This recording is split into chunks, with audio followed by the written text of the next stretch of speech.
Israel में युद्ध के बीच फंसे भारतीयों की वतन वापसी के लिए सरकार ने ऑपरेशन अजय लॉन्च किया। ऑपरेशन अजय के तहत वहां फंसे हुए भारतीय नागरिकों को सुरक्षित रूप से भारत लाया जा रहा है। विदेश मंत्री डॉक्टर एस जयशंकर का कहना है कि इजराइल से लौटने वक्त हमारे नागरिक काफी खुश नजर आ रहे हैं और उनकी वतन वापसी के लिए ऑपरेशन अजय चलाया गया है। इसके लिए विशेष चार्टर उड़ानें और अन्य व्यवस्थाएं की जा रही है। डॉक्टर एस जयशंकर का यह भी कहना है कि विदेश में हमारे नागरिकों की सुरक्षा और भलाई के लिए हम पूरी तरीके से प्रतिबद्ध हैं। अब आपको बताते हैं कि आखिरकार क्या है ऑपरेशन अजय।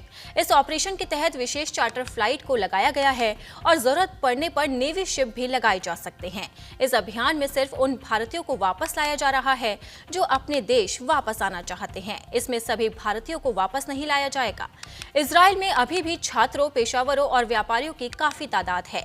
बताया जा रहा है कि लगभग 18,000 भारतीय वहां पर रहते हैं। जो भारतीय नागरिक इजराइल से वापस आना चाहते हैं उनकी वापसी के लिए ऑपरेशन अजय शुरू किया गया है।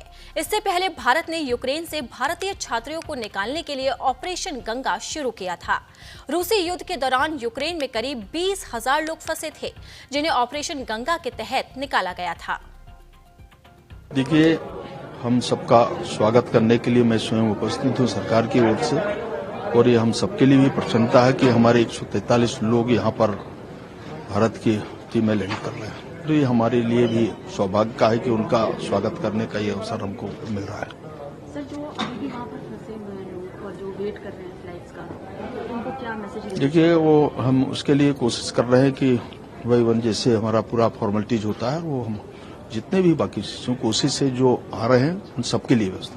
कब गए थे Israel? 1st October and was to return on 1st November, but due to this riot, I had to come back due to the war.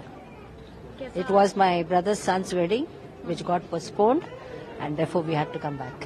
It was postponed because of war? Yes.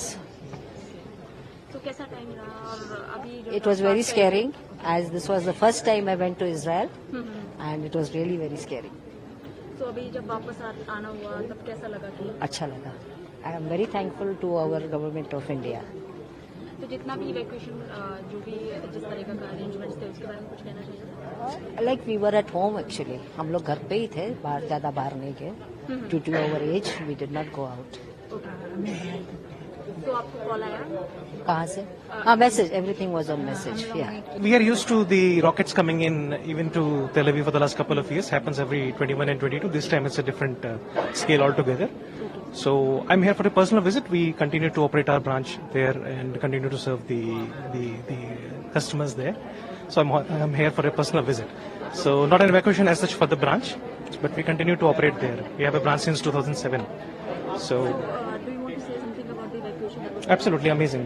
It's wonderful that they've organized in a wonderful manner. We engage closely with the Embassy of India in Israel anyways, and has been fabulous. So they contact you through telephones as well as the emails.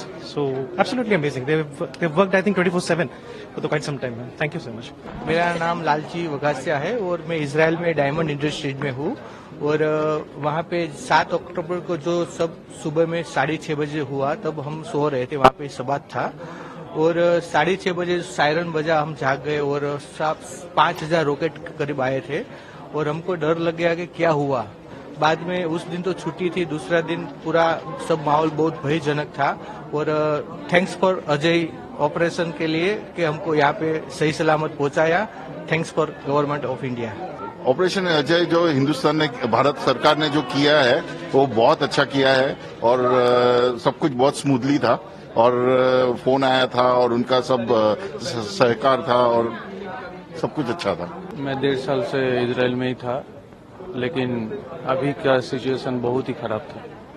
तो आपको जब आपको पता चला ये 1-2 week जो जितना situation खराब रहा है, कुछ बताना चाहेंगे किस तरह का सिचुएशन था? सिचुएशन हर टाइम साइलेंट बज रहा है, बंकर जिसके पास है वो जा रहा है, जिसके पास बंकर नहीं है उसका और रिस्क है ज्यादा है। मानो साइकिल लेके जा रहे हो, पटक करके साइलेंट बज गया, उस टाइम में आप कहाँ जाओगे? ये सब सिचुएशन हम लोगों को हैंडल करना पड़ा है। And I got a research opportunity in world top scientist in Israel in Bar Ilan University. I was staying here for 6 months in Israel and Bar Ilan University in Ramat Gan. And when we heard unfortunately the war has happened, we were only the people who were staying in the dormitory all alone on the whole building.